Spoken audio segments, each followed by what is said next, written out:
Thank you for watching, liking, commenting, sharing, and subscribing right now.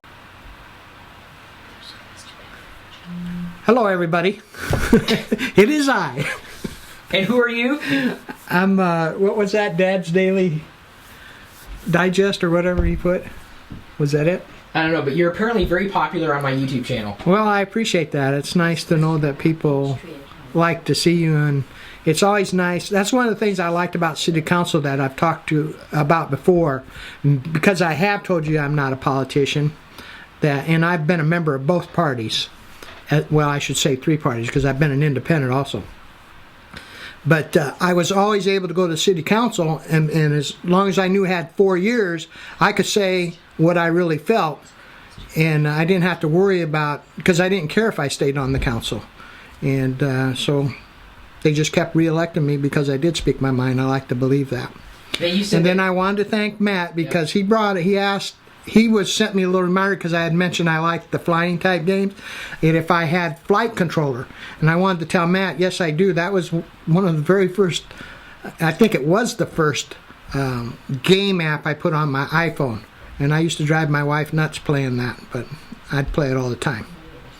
And then Tom Brown has a question. Well, someone asked about Peachtree accounting software I saw earlier. Oh, there.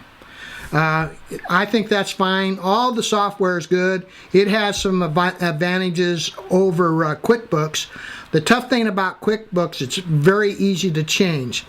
And that's a good thing if you want that kind of flexibility, but as an accountant, we don't like to change things. So I'm very careful when I'm working with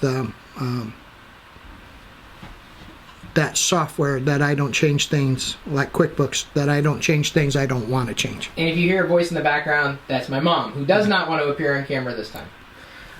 Tom Brown, though, has a question. What's your biggest frustration with technology from a senior's perspective?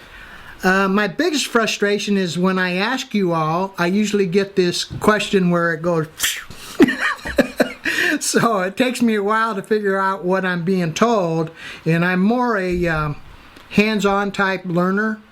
If someone sits behind me and says, okay, click here and select this and select that, that's a better way for me to learn. Now, I don't know if that's a senior thing, or is it just the way I learn. I've always had like even in college, I'd have to read textbooks and that thing a couple times for everything to sink in, so to speak.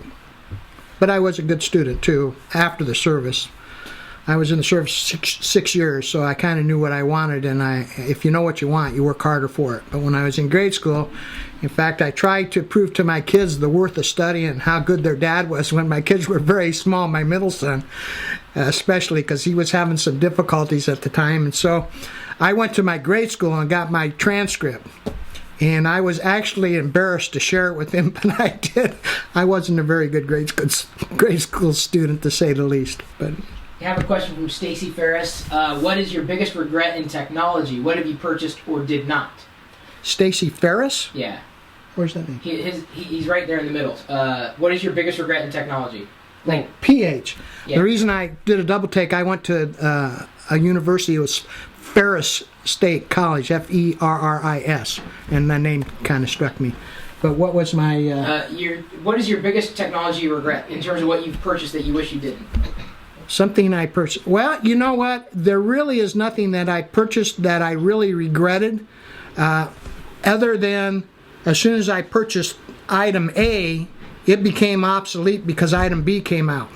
So it was always kind of a guessing word, and I'm a type of person, this is probably one of the things where I drive Chris nuts, is when I'm looking for a new computer, it takes me a year to decide exactly what I want to do. So I'll say, well, what's this got that this one doesn't have? And he kind of walks me through it. But going through that, see, because I am that visual learner, I kind of learn. So then I kind of know what to look for, and once I decide, then I kind of share with that, and he either gives me a thumbs up or a thumbs down. So that's how I decide on computers. And the gadgetry, I love the gadgetry, I always have. I like the new things. We always had the first video games. I guess it goes back to when I was a kid. I hate to admit this, but on our block, well, our whole neighborhood, probably the city of Des Moines, Iowa, we were one of the first ones to have a TV. And our TV screen was about like this. It was real small, and and it would come on just like an hour or two a day, and they would show like the old time movies and serials, Flash Gordon and those kinds of things, and they were cliffhangers because they used to show them in the movies to get people to keep coming back to the movies, so they came up with what they called cliffhangers. And I charged the neighborhood kids to come in and watch television. That's probably where Chris gets his entrepreneurial spirit. So Brian asks, what old school tech do you miss that is no longer used or relevant? Old school tech. Old school. Well, everything to me is old school.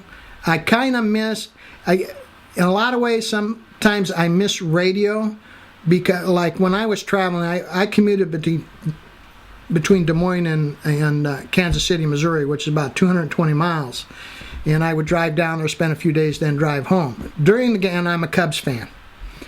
I'm not a very good picker because I'm also a Detroit Lions football fan, but that's okay. I love the Cubs. But I would listen to the games, and you have to use your imagination with the radio. It's not like television where you see it. Well, in a way, the internet's kind of like that because sometimes when you read things, you don't always get the full meaning of it because you don't see people's facial expression.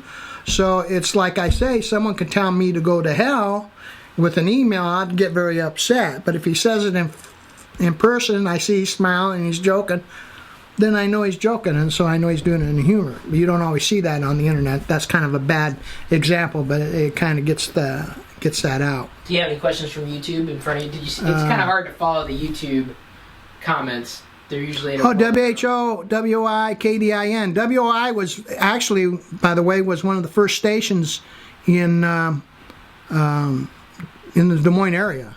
That was a station opened in Ames by Iowa State University. Also the home of the very first computer, believe it or not. The ENIAC, I think it is. ISU. That's where it was. Yep. ISU, Iowa State University. Anything else? Dreamcast. You trying to keep up with the YouTube comments? They kind of stream in kind of quick.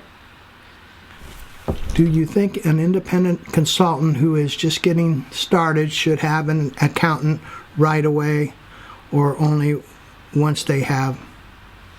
I would wait and make sure what you're getting into is what you want to get into unless you get into a situation where you really want to know what's deductible. That's the key thing. Everybody wants to pay the least amount of taxes, and when you hear a politician's made billions of dollars, he only paid X number of taxes, the key thing was he legal in what he did. Those same opportunities are available to each of us, and you need to know what those are. So you either educate yourself to those items through the internet, or you go to an accountant, pay for an hour, and get that information.